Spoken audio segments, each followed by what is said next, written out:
a good friend of mine, Greg Martin, whom I've known for quite some time now.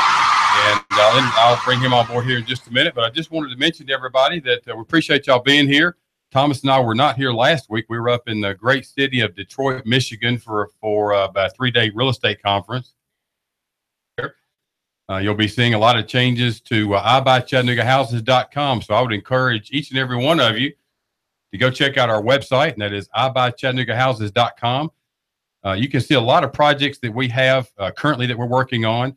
We've got several that we're going to be bringing up here online very shortly, probably in the next 30 days or so. So there's going to be a lot of changes made to that, updating the website with videos and pictures. And I would highly encourage you to go online and go and check out our Facebook page. If you like what you see, put a like in there, put a comment. We like to see all the comments and likes. But as I mentioned before, I've got Greg Martin. He's our county commissioner for District 3, I guess that is. I've known Greg for a long time. We used to go to church together, know his wife real well.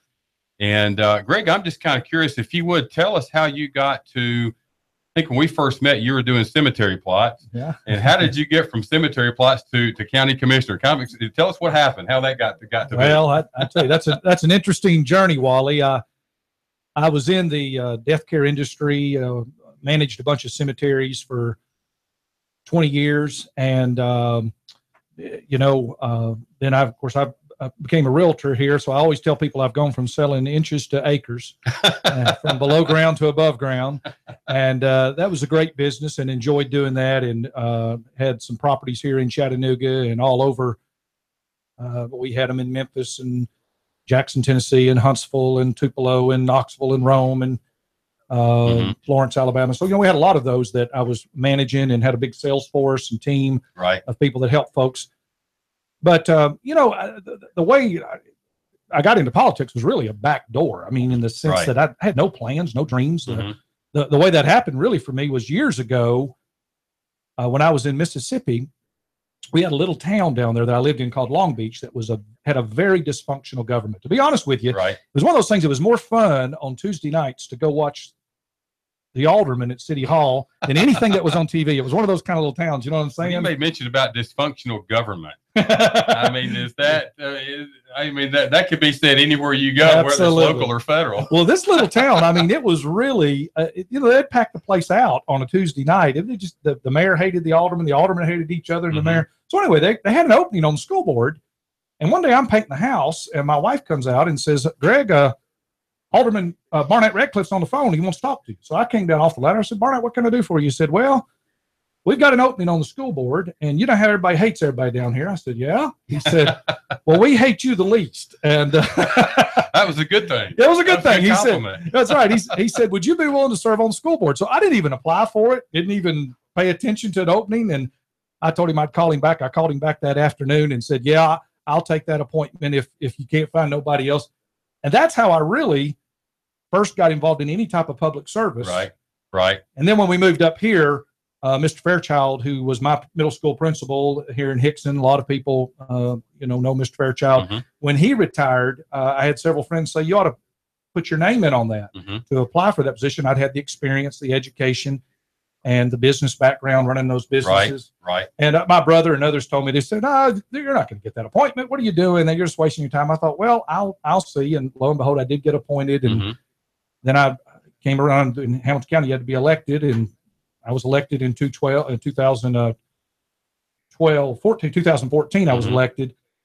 And then when there came an opening on the county commission, I had several friends say, that I need to run for that. And that's how you got there. And that's how I got there. And I'm so thankful to the people of District 3. I've only been on the ballot twice in my life.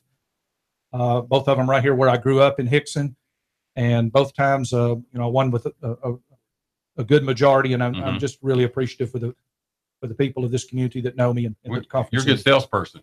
Well, you did a lot of good selling during the campaign, didn't you? I think that there's a lot to that. I'll tell you, Hamilton County is a good thing to sell because we have a great government here. Right. Well, tell us, that'll segue into something else I just wanted to ask you about. I know we talked to Marty a little bit about it when he was here before.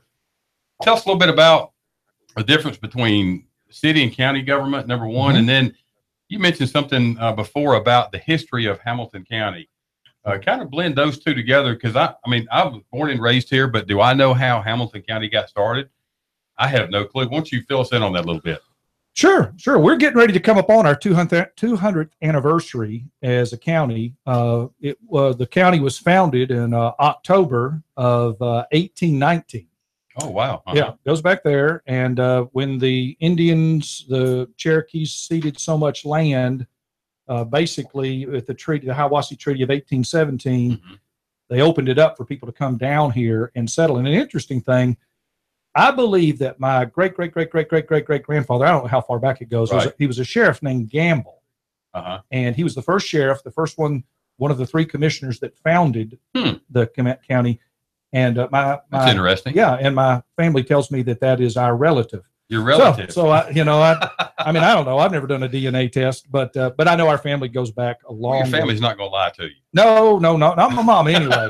Not my mama. That's true. That's true. So that's kind of how when the county got started, and it's really odd that they named it after Alexander Hamilton, because he died, but the vice president shot him and killed him in a duel, which makes Dick Cheney look like a really bad shot if you think about that. But he got into a duel with Aaron Burr, and Aaron Burr shot Alexander Hamilton when he was in his late 40s, early 50s. And he died. And so that was like 15 years later, and they named this county after him. But what's so interesting about that is the people that settled this area were very much Jeffersonian. They were not Federalist at all, like Hamilton and Washington, but they were more Jeffersonian and Madison in that mindset. And so why they named it after him is just good question. Is a really good question. But Alexander Hamilton had an amazing story. He was his father died when he was like 9 years old, and he was from an illegitimate birth in the West Indies. And his mom was an adulterer. His dad was a fornicator. They were never married, and so they had this child. And then his dad leaves him when he's like 9 years old. And then when he's 13, he dies in the same bed with his mom. They both are sick, coughing, and his mother dies. So he is an orphan in the West Indies with no grandma, grandpa, no nothing. Wow. Okay. And he's the one that really was Washington's right-hand man during the war and the founding of the currency and the army and so many government institutions that we have today. And I guess that's how you get on a $10 bill too. That's how you get on a $10 bill. Well, I'm sure as far as going back on history, we could talk about that for quite some time. Sure. We could spend the whole time talking about that, but tell us a little bit about, we have a county government. We have got a city government. We've got commissioners. We've got council people. People get confused about why do we need to have county and city government. Tell us a little bit about, why do we do that? Well, county government is a direct result of the Constitution of the state of Tennessee. And so what county government is going to deal with are things that are required by the state. In fact, the county government is a mirror of the state. For example, you have a Department of Education in the state. You have higher education, you have a Department of Education. So you're going to have that on the local level. Right. You have law enforcement on the state level. So you're going to have that in the counties. You're going to have law enforcement. You're going to have a criminal justice system in the state. You're going to have that in the counties. Right. You may or may not have that in the cities. For example, in District 3, the city of Lakeside that's in District 3, they don't have an education. Well, Chattanooga doesn't have an education. Correct. Correct. So they don't have to have those things. Those are more like enhanced services that you're going to find in city government, as opposed to county is going to be things that are really mirroring the state, but doing it on a local, going to be on a local level. There's a lot of things, that the county does that benefits everyone. Because there are people that live in the city and live in the county. Obviously, everybody lives in the county. Some people live in the city. And you hear the argument, well, we're paying double taxes, and I get that, but you have to understand that with your county tax dollars, we're paying for public education, which is about 66% of the budget. Now, some cities might choose to go into education. I understand Signal Mountains. Right. Yeah. They're looking at succeeding. They're succeeding. Right. They're looking at succeeding. Getting away. Yes. And it's funny when people talk about consolidation. I had someone just ask me a little while ago, why don't we consolidate government, have metro government? And I'm like, that's an interesting concept because educationally, we are going in the exact opposite. The pendulum has swung the other way.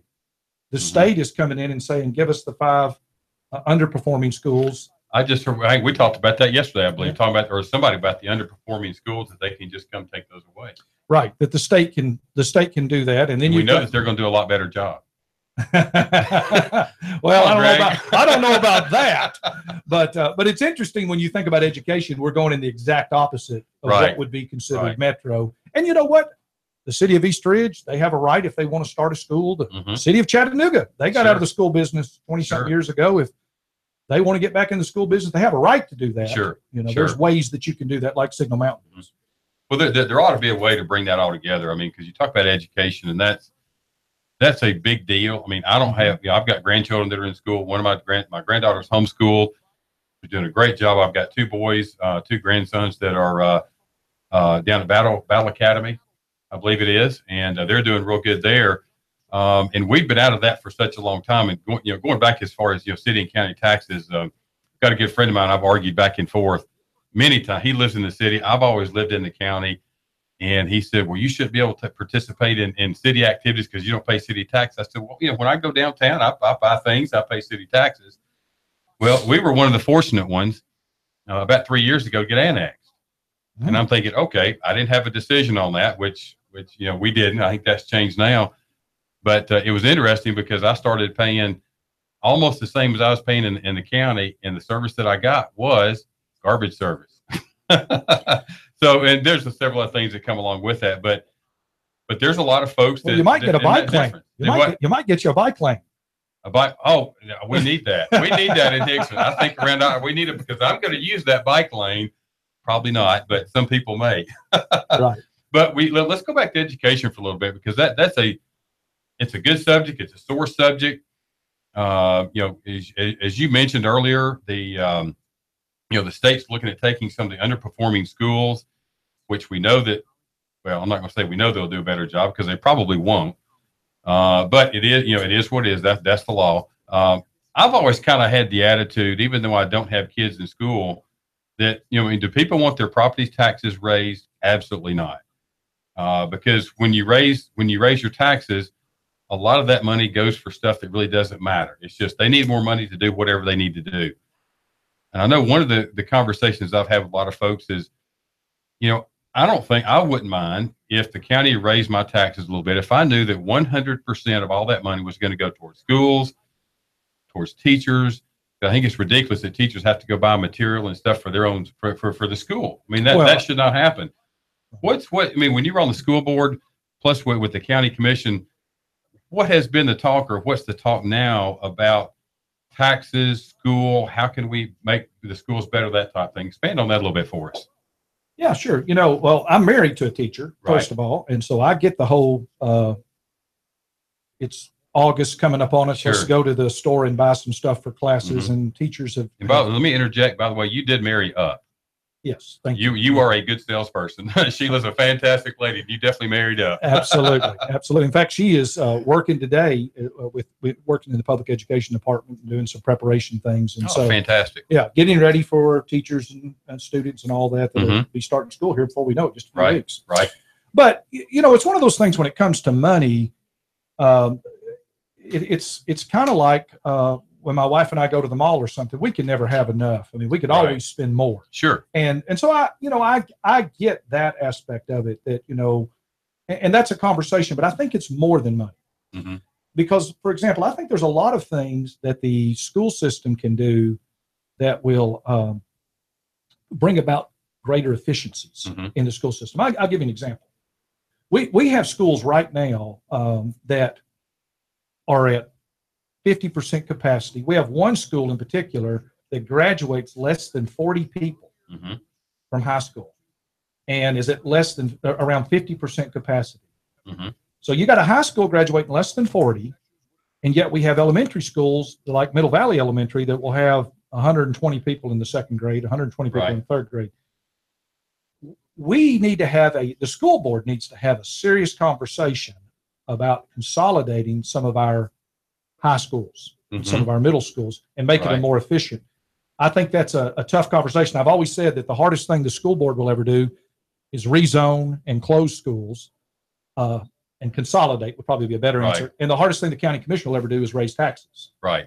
And here's something I think is really important, Wally, for our listeners to know, is that for the last 10 years, the growth of the county has put an extra $100 million into public education in Hamilton County. Really? Yes. I don't know if anybody knew that unless you follow the budget of the county much. Well, and that's because of how the county government has grown. And here's the other thing. The Department of Education has grown by 34% in the last 10 years, which is more than any other department in county government. More than the sheriff's department, the emergency departments, all that we have out there, the court system, more than all of that.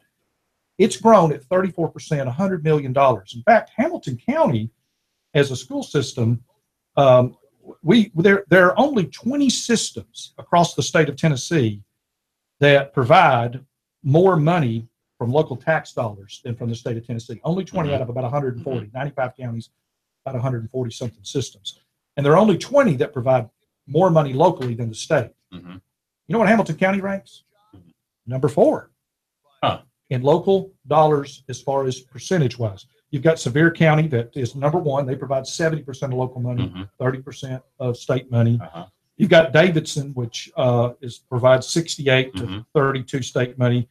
Kingsport, which is not a touristy area like, I don't know if touristy is a word. Is touristy a word? Yeah, it is. Today it is. If it's not, we'll make it a word. We'll make it a word, okay. But Kingsport, is 63. And Hamilton County provides 61% as opposed to 39% provided by the state. Right. I think that's an important statistic that gets lost out there. I think the people that pay the bills in Hamilton County should be commended. Right. For the money that they are paying and paying an extra $100 million, another $100 million over the last decade, growing the department by 34%. So there are resources there. I just think there's some business things that could be done in that Department of Education, some rezoning things. And I advocated for that when I was on the board on numerous occasions, that we could do some things differently. Well, that poses a question I'm sure a lot of people might ask. We put so much money in the education system. That goes to tell us that throwing money is not going to fix the problem. Well, there's some problems. To throw money. But I like what you said as far as there needs to be some business changes, some business philosophies that might need to change. And here's, I was talking to Thomas about this the other day. You've got schools like Normal Park, which is a magnet school. There's a lady that came up there that changed that around. Why can't you take that model and mirror it in other schools, in other county schools around, in the school system? Well, and I think there are a lot of places where there are great things happening that there doesn't need to be some great transformation. Right. And I'll give you a good example. You take up there at McConnell, where my kids went to school. My kids went to McConnell and Loftus. We live in Hidden Harbor, and that's where we are zoned for. My kids are all grown now. Right. But I love this. There was a church up there, Dallas Bay Baptist Church, that had the resources, the money, the plan, the vision. They were ready to start them a school, kind of like Silverdale or Grace. And they laid all the groundwork. They got down to people writing checks and signing their kids up. They were going to start school. Right. And they only had 2 families. And the reason is because the people believe in McConnell Elementary and Loftus. And they have a lot of confidence, and that's why you'll go there and see tons of people involved in PTA meetings. And those are 2 very good schools. And that's my point. And there's those type of good schools all over the county. Sometimes we get drowned out by some of the trouble. I think that there is a real need to do some rezoning, and we did a little bit of that on the school board. And I told the superintendent when I was on the school board, I'm never going to be for rezoning unless we have public meetings and have public input and let the people, because that's almost as difficult as raising taxes. Right. For people emotionally. I think that's a very good point, because it's, the parents are the ones sending their kids to school. I heard an interesting stat not too long ago from a friend of mine who does a lot of work in the school systems, but he had mentioned to me, and I think this is correct, that 60% of kids that go to school go for 2 reasons. It might be 40%. I don't know what it was, but they go, number 1, to be safe, and number 2, and that's to eat, because they can go and they can get a breakfast and they get lunch, but then when they go home for dinner, you don't want. Now, have you heard that or know that as well? There are certain schools and families, that is exactly the way life is lived. And I thank God for these churches around here and others and these teachers. We have some of the most caring teachers. Right. That's true. Like yesterday, I was at the chamber here in Hickson at the meeting. We had all the principals or their designees there, and they talked about the great things that are happening in their schools and how school is fun. Yeah. You know, I think about my friend Ruthie Panny, who's the principal down here at DuPont. I mean, she makes education fun for kids. Right. And I think, I mean, it's not the funnest thing in the world either with us. I mean, I was never a good school guy. Well, hey, let's go to recess, man. I'm ready to go play. Yeah. When you got out of timeout, you're ready to go to recess. But but you know, there are great organizations. Like I know Rockbridge Church that meets at Hickson Middle School on Sunday mornings. You know, they're real invested in Hickson Elementary and providing lunches and a birthday club and trying to help folks that need that little help up. And I think that is an awesome thing, because there are a lot of issues and challenges there with parental involvement and poverty and different things like that. It's but you know, some of these things government can't fix. Right. You know, you can't make people do right. Yeah, you got to go back to the home. Absolutely. You know, because a lot of folks think that the schools and teachers they are there to raise their kids. You know, they want to go out and do what they want to do, and they're there to raise the kids. And I think we have justified that does not work. You've got to go back to the home. You've got to educate these parents to where, you know, if you can't afford to have children, you don't need to have children. Don't have children just to have kids. Well, right. And let me tell you something about education I think is important. I was talking about DuPont just a second ago. You know, last year when we started kindergarten there, Miss Panny told me that we had only 3 children that came in that were on kindergarten level reading. Because for whatever reason, when they were 2, 3, 4 years old, they did not come to school when they were 5 years old, kindergarten ready. But by the end of the year, of those 45 kids, 3 of them were ready. By the end of the year, they had 40 of them that were reading on kindergarten level. Right. That is a great success story. It is a great success story, but you don't hear about that. You don't hear about that in the news.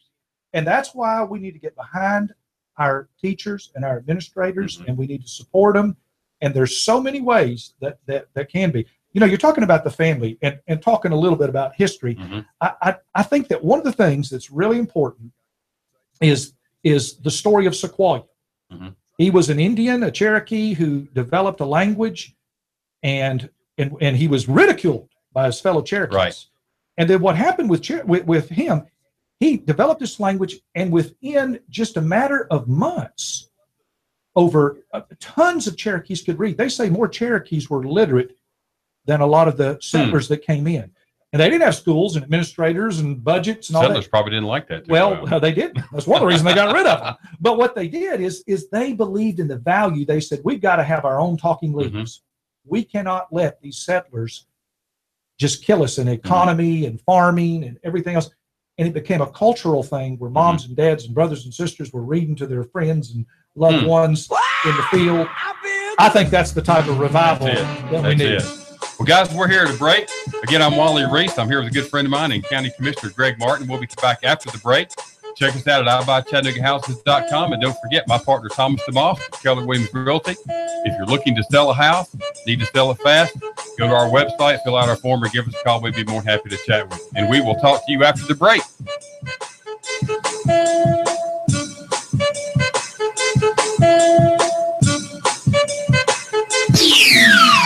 The Tennessee Valley's news, talk, and sports leader. Nooga Radio, AM 1240 and 92.7 FM. This is Thomas DeMoss with Keller Williams Realty.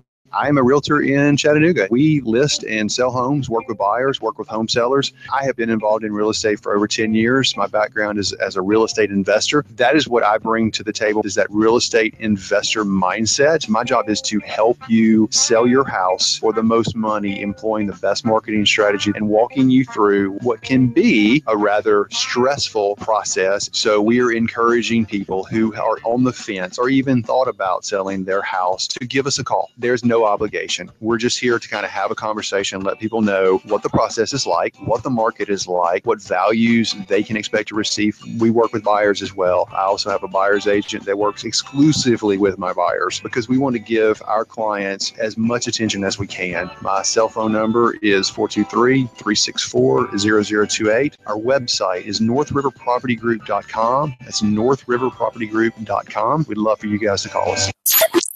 3, 2, 1. Chattanooga Radio, AM 1240 and 92.7 FM's news now. Chattanooga cops say a woman's been shot on Cypress Street courts at 1:30 a.m. Thursday morning. Her body was apparently pulled out of an apartment building, and an investigation is ongoing. Findings of a year-long investigation into possible conflict of interest in the sheriff's office in Bradley County regarding Sheriff Eric Watson have been turned into a grand jury. The findings of the investigation have not yet been disclosed, and no charges have been filed as of now. Jonathan E. Walker, the driver of the bus involved in the Woodmore bus crash, is charged with 6 counts of vehicular homicide, but his attorney believes that he should be put in an alternative sentencing program which would divert him out of the criminal justice system. The plan will be put before a judge for consideration. The county commission has rescinded a resolution in a 7-2 vote, which would have required the Chattanooga Visitors Bureau to follow county purchasing, travel, and expense policies. Commissioners Tim Boyd and Randy Fairbanks voted to keep the resolution in place. Russell Stroud, Nooga Radio News, now.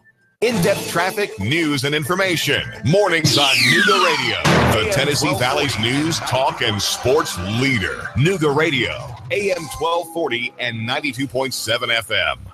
3, 2, 1. Chattanooga Radio, AM 1240 and 92.7 FM's news now. Chattanooga cops say a woman's been shot on Cypress Street courts at 1:30 a.m. Thursday morning. Her body was apparently pulled out of an apartment building, and an investigation is ongoing. Findings of a year-long investigation into possible conflict of interest in the sheriff's office in Bradley County regarding Sheriff Eric Watson have been turned into a grand jury. The findings of the investigation have not yet been disclosed, and no charges have been filed as of now. Jonathan E. Walker, the driver of the bus involved in the Woodmore bus crash, is charged with 6 counts of vehicular homicide, but his attorney believes that he should be put in an alternative sentencing program which would divert him out of the criminal justice system. The plan will be put before a judge for consideration. The county commission has rescinded a resolution in a 7-2 vote, which would have required the Chattanooga Visitors Bureau to follow county purchasing, travel, and expense policies. Commissioners Tim Boyd and Randy Fairbanks voted to keep the resolution in place. Russell Stroud, Nooga Radio News, now.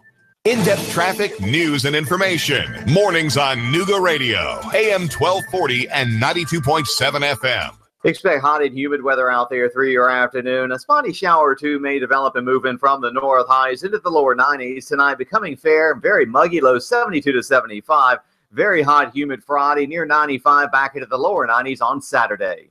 Check out Little Caesars, where you can enjoy a large classic pepperoni pizza for only $5. It's hot and ready all day, every day at Little Caesars, plus tax at participating locations. And I'm Source 12's Chief Meteorologist Patrick Orr on Nooga Radio, AM 1240 and 92.7 FM. If you've suffered a personal injury or a loved one was the victim of a wrongful death, give the lawyers at McCoon, Williams, Ashley, and Stanley a call. Our attorneys can help you or your business with a wide array of challenges to provide you with the highest quality legal services through the combination of our talents, experience, and expertise. If you're hit by business problems or need legal organization, we're here to help. Visit mwalawfirm.com. That's mwalawfirm.com. Give us a call at 423-756-6400. That's 756-6400. We've got a table here at Delia's ready to delight in a plate of authentic Mexican food. Delia spreads a rich selection. Loaded nachos, crazy chicken, homemade tamales, maybe the enchiladas with beef, chicken, pork. We're at Delia's in Saudi Daisy, near the Thrasher Light. Quesadillas. Smell them coming. Delia's uses the freshest ingredients, cooked to perfection. Nachos made fresh every morning. Delia's open every day except the Lord's Day. For lunch or dinner, treat yourself to Delia's genuine Mexican food. Mention Sean Hannity and save a dime on every dollar of your tab. Yep, 10% for the Nooga Radio listener. Nooga Radio,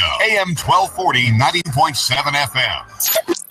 3, 2, 1. Chattanooga Radio, AM 1240 and 92.7 FM's news now. Chattanooga cops say a woman's been shot on Cypress Street courts at 1:30 a.m. Thursday morning. Her body was apparently pulled out of an apartment building, and an investigation is ongoing. Findings of a year-long investigation into possible conflict of interest in the sheriff's office in Bradley County regarding Sheriff Eric Watson have been turned into a grand jury. The findings of the investigation have not yet been disclosed, and no charges have been filed as of now. Jonathan E. Walker, the driver of the bus involved in the Woodmore bus crash, is charged with 6 counts of vehicular homicide, but his attorney believes that he should be put in an alternative sentencing program which would divert him out of the criminal justice system. The plan will be put before a judge for consideration. The county commission has rescinded a resolution in a 7-2 vote, which would have required the Chattanooga Visitors Bureau to follow county purchasing, travel, and expense policies. Commissioners Tim Boyd and Randy Fairbanks voted to keep the resolution in place. Russell Stroud, Nooga Radio News, now. The Tennessee Valley's news, talk, and sports leader. Nooga Radio, AM 1240 and 92.7 FM. Wow, I feel good.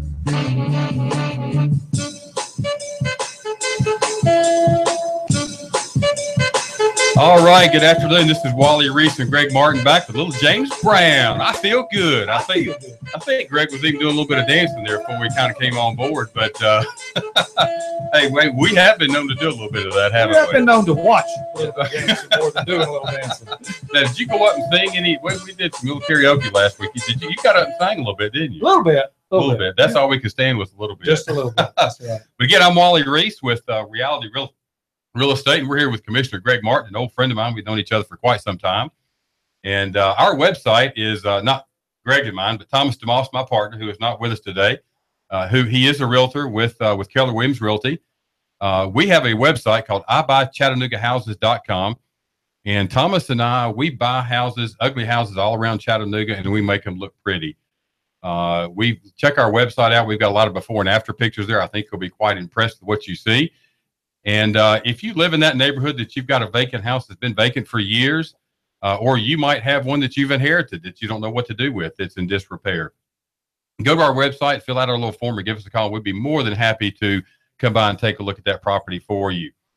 Greg, I want to go back a little bit. We talked a lot about the history of Hamilton County and how your mom told you that you might be related to someone from way back, and you know your mom's not going to lie to you. Mama's never lied to me. Mom's not going to tell you a story. But it brings up another very interesting point that we're seeing a lot in the South, and we're seeing a lot kind of all over the United States, to where there are historical statues, monuments, things like that are being taken down all over the South, which is part of our history. And I've noticed here in the news recently that there's one with a General Stewart that they're either looking to take down, wanting to take down, have already taken down. But why? I mean, tell us specifically about this individual, why they're looking at taking it down, and why it's such a big deal to take these historical monuments down.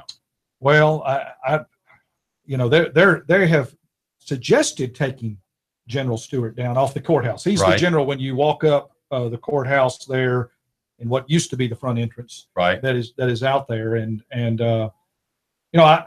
he's an interesting character. He's not someone that I would agree with his politics or his war or his religion for that matter. Mm-hmm. And yet I respect General A.P. Stewart and honor the service to the United States of America. What a lot of people don't realize about A.P. Stewart is that he graduated from West Point in 1842. That's interesting. With General Rosecrans, right. who he fought here in Chickamauga. They were in the same class. But he was like a lot of other people, like General Lee, Robert E. Lee, and others, that really in the 19th century, they came down to a question when they were looking at the Civil War was, am I loyal to the United States of America or am I loyal to my state? Mm-hmm. And that was the question. It kind of seems strange to us, even though school systems can succeed from Hamilton County, but or try to anyway. But that was the great thing, and he was an anti-secessionist. Uh-huh. He was not for it, which is an interesting thing about Hamilton County. Hamilton County was never for secession. Mm-hmm. This is the most southern county in the United States that was not for that was anti-secession. I didn't know that. Or the most northern county, right. I should say. Right. Yeah, and in fact, Tennessee voted twice to secede. First in February, March, somewhere around in there of 1861, and they voted not to succeed. Mm-hmm. And then after the Federalists fired on Fort Sumter, they voted again to succeed, and Tennessee did succeed in June the 8th, 1861. But Hamilton County didn't vote to succeed. They continued to stay with the Union, and that's A.P. Stewart kind of had that same mindset. He wasn't necessarily for that. But it's really that seems like such an odd thing to us today. Think about succession. The people of Texas still think they have the right to because they were a republic before they were. Succeed from Chattanooga, city of Chattanooga. Yeah. But But it was not that unusual when they adopted the Constitution in 1887. There were several states, North Carolina, Virginia, others that said the only way we're going to ratify the Constitution is if we have the right to succeed as a state at a later date. Right. That was huge. And you think about Virginia, it was one of those states that wouldn't do that. If Virginia had not ratified the Constitution and not had that caveat to get out, we would have never had George Washington as our first president. And the Republic probably would not have lasted if Hancock was the president, John Hancock or John Adams, because it was so shaky at the beginning. And so that's just an interesting history, about that. But the citizens of Hamilton County, they were never for it, and neither was A.P. Stewart. And so after the war, A.P. Stewart, who served as a chancellor of Ole Miss, he was a professor of mathematics at West Point and also at Cumberland College up in Lebanon. The Congress appointed in 1890 him and General Rosecrans to be the commissioners of the battlefield in Chickamauga and to preserve all that. So I think it's really kind of ironic that some people want to take away the statue of the guy who was responsible for creating the memory of the battlefields around. So what's their reason? I mean, why do that? I mean, there's no purpose, because it's interesting you say that, because I was born and raised here, been by that statue I don't know how many times, not going to court. Good for you. Okay. Good for you. But maybe traffic court some, but that was in the city. But I mean, why would you want to take a statue down like that has so much history based on with Hamilton County? I don't know. You have to ask those that want to take it down. But I mean, my thing is this: if we're going to take down the statue of A.P. Stewart, then we ought to look in our wallets and empty it of every $1 bill, $2 bill, and $20 bill, because Washington, Jefferson, and Jackson were slavers, and so was General Grant. A.P. Stewart never had a slave, but the General Grant did. Yeah. And so to me, if you're going to do that, and General Washington, it was interesting, he had hundreds of slaves, and those that escaped, he tried to get them back. In fact, even when he was president, one of his slaves escaped to Maine, and he did it in a very quiet way, but he made sure to try to have a plot to kidnap that slave and get that slave back. Yeah, bring him back. Right. And so what I'm saying is, if we're going to pick on A.P. Stewart because he was on the wrong side of the war, even though he wasn't for secession, even though he wasn't for slavery, then what are we going to do with George Washington?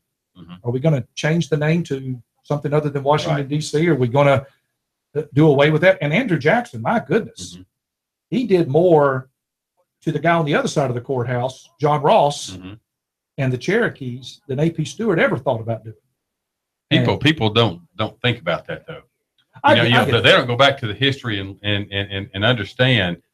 Somebody might get 1 or 2 points that they think, hey, this guy has done this, and this, and we need to get, because that's bad for our county. I mean, it's history.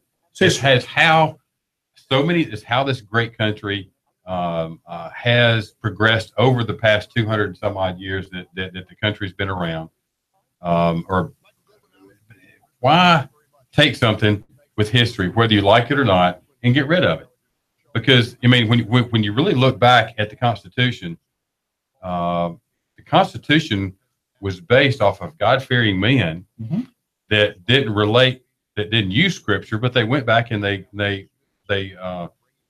made a lot of the Constitution relating to Scripture. Right. So I mean, if you don't like that, maybe you need. Well, I'm not going to say that, but that's history is the way history is. You need to accept it for what it is. Well, I'll tell you an interesting thing about the courthouse and those monuments and the history of that. We are probably the only courthouse around here that has two people that have busts to them, A.P. Stewart and John Ross. Those two people were disloyal to the United States of America because A.P. Stewart was loyal to the Confederacy for 4 years, and everyone knows Chief John Ross was loyal to the Cherokees. I think it's interesting. Yeah. But, to me, if you're going to remove them, then you got to walk up to the side of the courthouse and you're going to invite the God haters to come in here and take that monument at First Baptist Church. A lot of people don't even know there's a monument there to First Baptist Church. It used to sit on that corner of the courthouse. Right. And you think this crowd was, in Ray County the other day, the Americans for Separation or Freedom of Religion or whatever they are, let them come down here. And, if we're going to start removing, we might as well just clean the courthouse of any type of marker and monument. If you do that, you're going to have to go up to D.C. and do the same thing. Right. And, if it was my decision, would I have put the statue to A.P. Stewart? I don't think I would have. But I don't think I'd have named the courthouse after Hamilton either, because this people was, like I said in the first segment, was certainly more Jeffersonian than it was Federalist. But we weren't around at that time to make that decision. Well, and that's just it. You can't judge the 18th, 19th century through the 21st century lens. You can't do that. That's not fair. I don't think. I mean, it's our history, and wasn't necessarily right. Yeah, wasn't necessarily right or wrong. Right or wrong, it's our history. You know, history is what the history is. We can't change that, unfortunately. Right. I don't know that there's going to get a lot of traction about actually really removing. There's been a lot of talk about it, but I don't know that there's going to be a lot of traction about really removing any monuments. I really don't think that would ever happen. I mean, I don't know if it would or not, but we have to have people, not just historians, but just people that grew up here in Chattanooga, like it or not. That is part of our history, and that needs to stay here. Well, and the state legislature passed a law a couple of years ago, and the governor signed it, that basically said in Tennessee, you can't remove historical markers unless you jump through a whole lot of hoops. And there's a process, and there should be a process. There should be a lot of red tape to go through. Right. If you're going to undo that, like I said, and let the people vote on it. Instead of the government making the decision, put it out for a vote and let the people decide what they want to have happen. Right. Let's change tunes just a little bit. Sure. I know we had a little bit earlier, we talked about a station up in Saudi Daisy. They're getting ready. I can't remember what it was. Was it a way station? Something that they're changing up in Saudi Daisy? And I really didn't understand what you were talking about. Well, what it is that the county has a waste transfer station up there, and where people have been able to go and drop off their trash, and the county's been able to take care of that. I see. Okay. And so what the mayor has proposed is closing that station down. I think it's going to close next Saturday. I believe is going to be the last day where people can do that. It became one of those things that we had infrastructure there that was very old and very expensive to replace. We were doing business there very cheaply, if that's a word. Right. We might have created a word there as well. Inexpensive. Inexpensive, yes. And so it was competing with private businesses. You know, you got to realize when that was founded, when that was started back in the 70s, that transfer station, when it was created, wasn't as many people that lived up there, and there wasn't private businesses that were picking up trash and those kinds of things. So people would go and do that. And Hamilton County got out of that in East Ridge. They got rid of the trash station a few years ago, I think in 2011. And so this is the only one that's left.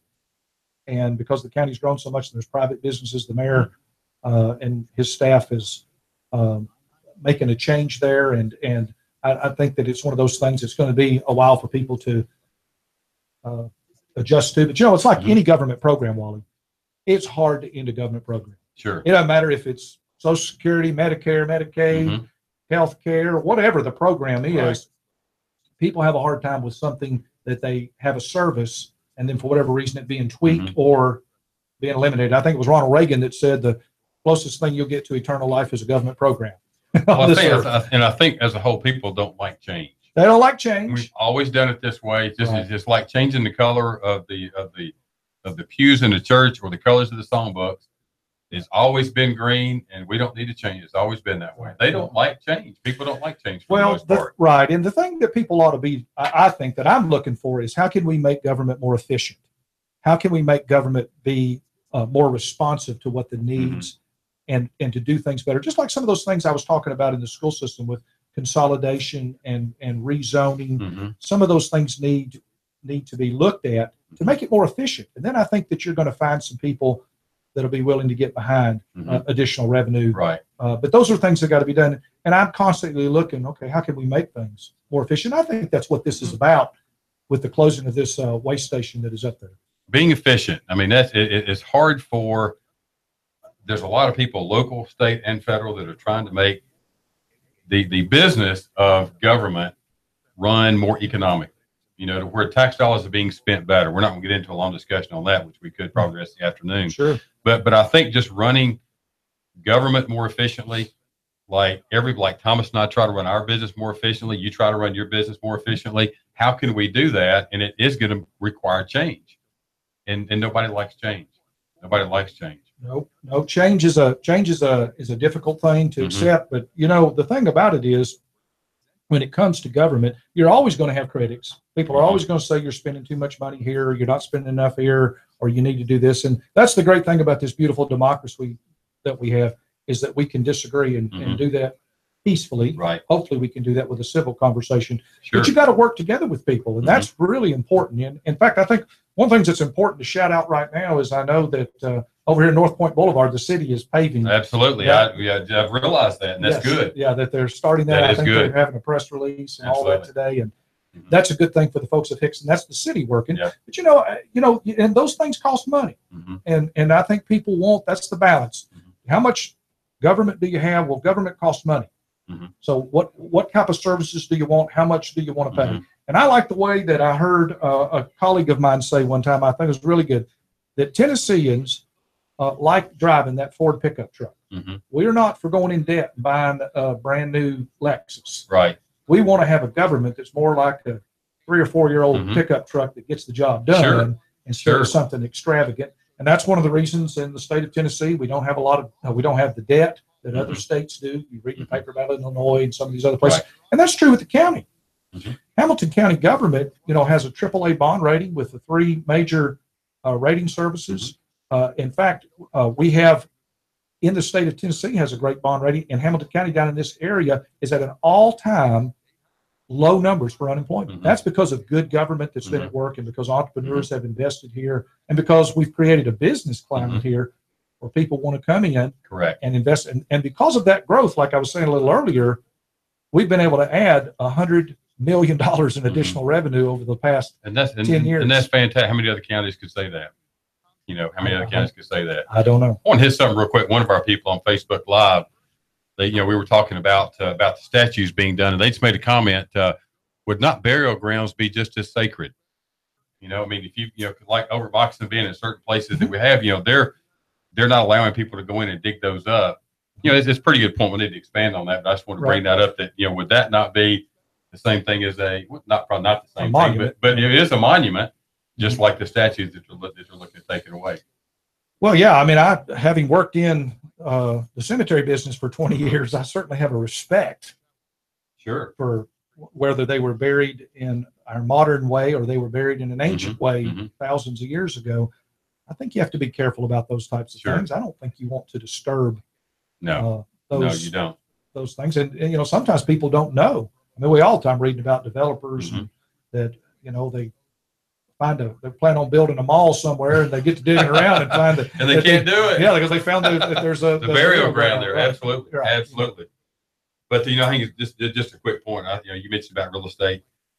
Real estate's all about location. So when you were in the burial business, it just depends on where the location was. They were in 6 feet under. Now you're selling property on top. Absolutely. Absolutely. Let me ask you about one other thing, and I know we're kind of running short on time. We could probably talk about this for quite some time now. But you had mentioned about there's a resolution to rescind nonprofits. Now, you're going to have to explain what you mean about rescinding nonprofits, because I look at nonprofits as church, 501c3. There's a lot of different nonprofits that can fall under that big umbrella. Explain a little bit of that too. Well, what it was yesterday on the county commission, about a month ago, the county commission, we voted to create we voted on a resolution that basically created some measures where nonprofits that county government gives money to, not churches, nothing like that, but things like the Humane Society, volunteer fire departments. There's a number of them that were out there. The Convention Visitor Bureau. We voted a resolution that basically said that if they got over 25% of their money from county government, then they had to have a commissioner on the board. They had to turn in all kinds of accountable measures. Sure. And so what we did is we rescinded that. I didn't vote for it in the first place, and I voted to rescind it yesterday because I don't see those nonprofits that are out there are doing a great job. And they have tons of accountability that's already out there for them. For example, we had Dallas Bay Fire Department. That's here in Chattanooga, in Hickson in District 3. And the chairman of the board, former Commissioner Mitch McClure, he gave me a report of all the ways that they're accountable already. They're accountable to the IRS. They're accountable to FEMA. They're audited by the county department with the accountant, the EPA. There's just tons of ways that they're accountable. I didn't see that we were doing anything but adding another layer of government to them. We would have to create more government employees if we were going to implement that. So not only giving them a certain amount of money, then you were going to have to create more government, more debt. I mean, more expenditures for the government just to be able to maintain that board, that seat, or that accountability, so to speak. Right. Well, and there's a lot of unintended consequences and I think that's what was happening here. Like, for example, the Humane Society wrote us a letter and said, we're not going to comply with that. Where do you want us to bring the dogs? And I took my dog leash with me down to the courthouse in case they showed up that day. But did you have just one? Yeah. But and we appreciate the good work that they do. Right. But that's one of those things that, there's unintended consequences. And that's what you got to be careful about. In fact, I blame the fact that we have this onerous income tax on an unintended consequences. And what I mean by that, of prohibition. You go back and you study the history of America, and 70% of the federal government was funded by whiskey and beer taxes. The federal government was. And the people in prohibition said, you know what? We have got to do something about this. And they were on the prohibition. They said, we will accept an income tax if we get rid of the whiskey tax. So guess what happened? We get an income tax. It was little. It wasn't very much back in the 1919, somewhere around in that period. Then they institute prohibition, lose all that whiskey tax, all that beer tax, taking 67% of the federal budget's gone. Guess what happens? We end up repealing the 18th Amendment with the 21st Amendment, 1933, and they can tax liquor and beer and everything else. But did they repeal the income tax? No. We got them both. Money coming in. Yeah, we got them both now. And so I think sometimes you got to be careful when you do things. You got to look not just one move, but two moves or three moves down the road. And I think that resolution was putting some tough, onerous things on some of these nonprofits. I'll give you an example. As far as accountability, the CVB, they do a great job down there. They spent some money that maybe I wouldn't have spent, perhaps. But it's one of those things where they got a board of 40 people. They've got a board that's looking over those books and making sure that they're doing things and recruiting the right businesses. Correct. And tourism in this county has just skyrocketed. Yes. And right now there are are 6 hotels, I believe, that are being constructed downtown. I heard someone say the other day 7,000 rooms. Wow. Are being built. I mean, that's part of the economy. That's money that's going into our system. It's extra tax revenue for services, the school system, et cetera. They're going to be lots going to bleed off of that. Absolutely. And so, I say keep that train going and continue to go and grow.